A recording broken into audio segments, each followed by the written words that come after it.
Buenas, esta ocasión estaré hablando sobre lo que es la diabetes mellitus. La diabetes es una enfermedad crónica que se origina porque el páncreas no sintetiza la cantidad de insulina que el cuerpo humano necesita, la elabora de una calidad inferior o no es capaz de utilizarla con eficacia. El término diabetes mellitus agrupa un conjunto de alteraciones que producen hiperglucemia como manifestación característica. Aunque la patogenia es muy diversa, el resultado final, como es la incapacidad para segregar insulina en cantidad adecuada para satisfacer las necesidades metabólicas. La diabetes es una enfermedad que afecta la manera en que el cuerpo usa la glucosa, el principal tipo de azúcar en la sangre. La glucosa proviene de los alimentos, es el principal fuente de energía para abastecer las funciones del cuerpo. Para utilizar glucosa, el cuerpo necesita la hormona llamada insulina, producida en el páncreas. La insulina, como ya lo dije anteriormente, es una hormona producida por el páncreas. Su principal función es el mantenimiento de los valores adecuados de la glucosa en sangre. Permite que la glucosa entre en el organismo y sea transportada al interior de las células, en donde se transforma en energía para que funcionen los músculos y los tejidos. Además, ayuda a que las células almacenen la glucosa hasta que su utilización sea necesaria. La insulina regula los niveles de glucosa en sangre. El cerebro usa un 25% de la glucosa total del cuerpo. Sin embargo, almacena muy poca y siempre tiene que haber una glucosa disponible para mantener el cerebro funcionando adecuadamente. Es de vital importancia que el nivel de glucosa en sangre se mantenga en un rango de 60 a 120 miligramos por decilitro para prevenir la falta de suministro al sistema nervioso. Si no hay insulina o los receptores de las células en el músculo y las células grasas no funcionan, la glucosa no puede penetrar en las células y las personas afectadas carecerán de nutrientes. Esto provoca un alto nivel de glucosa en sangre o hiperglucemia, que es la principal característica de la diabetes. Su clasificación. En la diabetes mellitus se incluyen tres subclases diagnósticas. Tenemos la diabetes mellitus tipo 1, que es la insulinodependiente. Esta se define como aquella enfermedad que se produce debido a la destrucción de las células beta del páncreas, lo que se lleva a deficiencia de insulina, que puede ser leve al principio, pero evoluciona rápidamente hacia la carencia absoluta de la hormona. Esta aparece sobre todo en niños y en adultos jóvenes, pero que también puede manifestarse a cualquier edad. La destrucción de carácter inmunológico de las células productoras de insulina produce una pérdida casi total de la hormona endógena, por lo que la administración de insulina exógena se hace imprescindible, no solo para mantener la glucemia, sino también para evitar la cetoacidosis diabética y conservar la vida del paciente. La diabetes mellitus tipo 2, no insulinodependiente. Esta suele aparecer después de la cuarta década, pero también puede hacerlo a otras edades. La mayoría de los pacientes son obesos y en muchos casos es posible demostrar una resistencia a la acción de la insulina. En general, esta se produce en cantidades adecuadas para evitar la CAP, aunque las situaciones de intenso estrés pueden inducir a un cuadro cetoacidótico. Se emplea la insulina exógena para tratar de hiperglucemia persistente en estos enfermos. La diabetes mellitus tipo 3, o también llamada como otras diabetes secundarias. Esta es la relación con la etapa de la hiperglucemia por causas conocidas, como ocurre con las enfermedades pancreáticas, la pancreatectomía, el síndrome de Cush, la acromegalia y algunas alteraciones genéticas más raras. El término intolerancia a la glucosa se emplea para definir los casos en los que existe una glucemia anormal, pero que no cumplen los criterios diagnósticos de la diabetes mellitus. También podemos encontrar con la diabetes mellitus del embarazo. Este término se emplea para describir las pacientes que desarrollan hiperglucemia durante el embarazo, pero pueden recuperar cifras anormales de la glucosa en sangre tras el parto. Es decir, que esta es una diabetes transitoria. Su clínica. Los síntomas de la diabetes mellitus es la necesidad de orinar con mucha frecuencia, también llamada como poliuria, tener mucha sed, que es polidipasa, tener mucha hambre, que es polifagia, y también suele aparecer debilidad, pérdida de peso y molestias digestivas. No obstante, la diabetes mellitus tipo 2 puede no presentarse síntomas durante años y diagnosticarse por un análisis de forma casual. En el diagnóstico. El diagnóstico de la diabetes mellitus se realiza bien al observar la asociación de los síntomas clásicos con una hiperglucemia inequívoca, bien mediante los criterios diagnósticos específicos en pacientes sintomáticos. Antes de establecer el diagnóstico definitivo de la diabetes mellitus deben tener en cuenta los factores reversibles que pueden dar lugar a hiperglucemia. Los pacientes sintomáticos. La asociación de poliuria y la pérdida de peso con una glicemia superior a 200 miligramos por decilitro basta para saber que el diagnóstico sin necesidad de ninguna prueba. Los pacientes asintomáticos. La elevación de la glucosa plasmática urinaria durante una prueba convencional no es suficiente para establecer el diagnóstico, pero indica la necesidad de la evaluación más profunda con uno de los siguientes análisis. La glucosa plasmática de ayuno. Esta es superior a 140 miligramos por decilitro, demostrada en más de una ocasión. 2. La prueba de tolerancia oral de la glucosa. 3. Esta será adecuada cuando la glucemia de ayuno permite establecer el diagnóstico. La prueba es una válida únicamente cuando los pacientes no se encuentren en situación de estrés, sin limitaciones a las actividades físicas y con una ingesta diaria de hidratos de carbono superior a 150 gramos. Se deben administrar al paciente adulto, excluyendo gestantes, 75 gramos de glucosa por la mañana tras un ayuno nocturno. En las mujeres gestantes utilizan criterios modificados.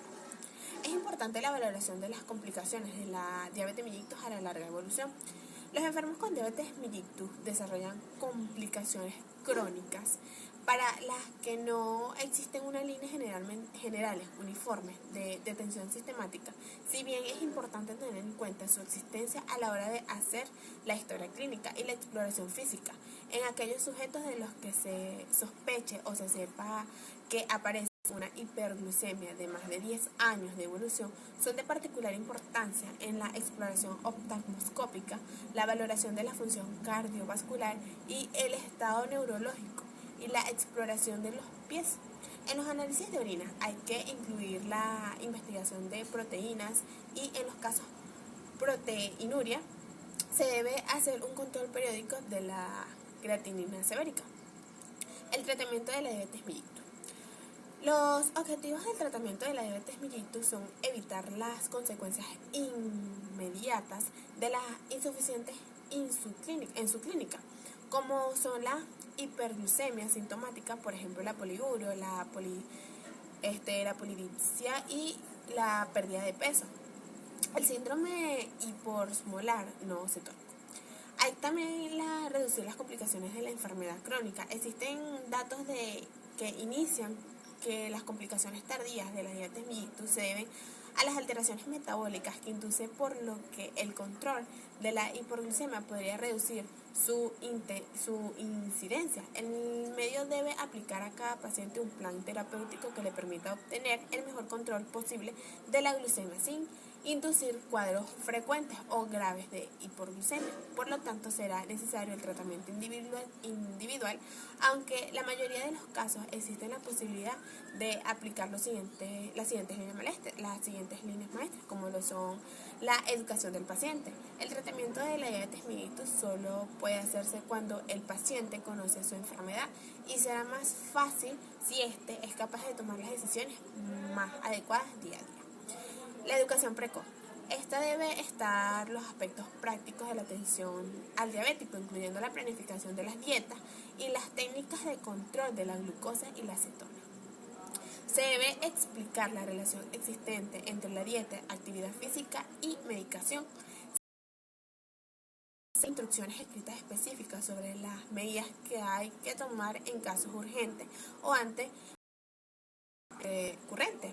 Cuando se emplean insulinas o fármacos hipoglucemiantes orales, los enfermos deben saber cómo evitar, reconocer y tratar la hipoglucemia. También es preciso dar instrucciones a los familiares y compañeros. El trabajo de equipo. Es importante que la educación provenga del médico, de la enfermera especialista en diabetes y del dietista. Tanto la educación como el tratamiento resulta más efectivo cuando existe comunicación entre los distintos profesionales en lo que respecta a cada paciente individual. Las modificaciones dietéticas. Estas son importantes en todos los tipos de diabetes mellitus y también resultan útiles en aquellos pacientes que cosa. Los objetivos del tratamiento dietético varían según según la subclase que se le diagnostica. La diabetes tipo 2. Estos enfermos tienen un objetivo conocido por el paciente de dietista y se revisará periódicamente. El plan de comida ha de ser preparado teniendo en cuenta las preferencias, los recursos y las necesidades de cada enfermo. La estabilidad. El tratamiento de incluir la composición y el horario de las comidas que son de particular importancia en el paciente que utiliza insulina o hipoglucemias orales.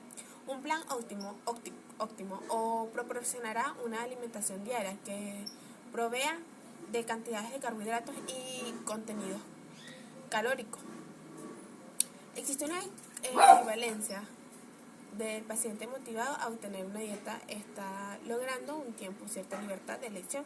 Los objetivos calóricos son necesarios para lograr y conservar el peso corporal ideal. La ingesta calórica de los individuos normalmente con una actividad física moderada es aproximadamente de 35 calorías por kilogramo al día. Esta estimación será inferior de 5 a 15 calorías por kilogramo al día con los pacientes sedentarios y obesos. Solo en los enfermos obesos está permitido efectuar una restricción de la ingesta calórica. Los edulcorantes artificiales. Esto nos sirve como sustituto de la sacarosa y se emplea en numerosas bebidas y en algunas comidas para reducir la ingesta de azúcar. Son especialmente útiles en aspartamo y la sacarina. Se limita el consumo de alcohol, no en vano, esta actúa reduciendo la glucogénesis hepática y puede inducir la hipoglucemia en los pacientes tratados con insulina o hipoglucemia, también que se ha descrito una hiperglucemia inducida por el alcohol y se ha descrito una hiperglucemia en efectos adversos sobre el metabolismo lípido. El alcohol altera el metabolismo de muchas bebidas alcohólicas conteniendo de azúcar porque el consumo y de las comidas es muy aceptable. Sin embargo, los enfermos que sufren de neuropatías diabéticas deben evitar el alcohol. En ciertas circunstancias puede ser imposible mantener la ingesta dietética, como por ejemplo en las alteraciones gastrointestinales, las intervenciones quirúrgicas, los traumatismos o la depresión en estos casos. Y si se emplean insulinas hipoglucemias orales, el tratamiento debe incluir dosis o la utilización de la glucosa para evitar la hipoglucemia.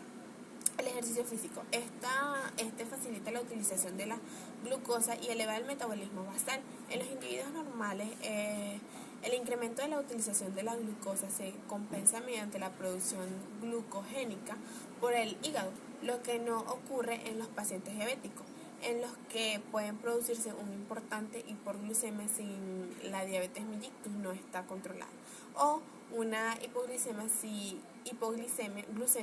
se emplea insulina o hipoglucemiantes orales. Por lo tanto, cuando los enfermos tratados con insulina antes de realizar un ejercicio intenso, conviene planificar sus comidas y la portada de administración de insulina. Los tratamientos farmacológicos. El tratamiento farmacológico incluye las terapéuticas con insulina con hipoglicemias orales.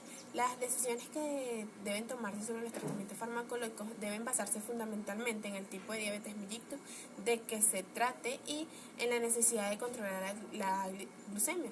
La insulina resulta esencial en la diabetes tipo 1 y en el tratamiento de elección en la diabetes del embarazo. Los hipoglucemiantes orales son útiles en la diabetes tipo 2 y en otros tipos de diabetes.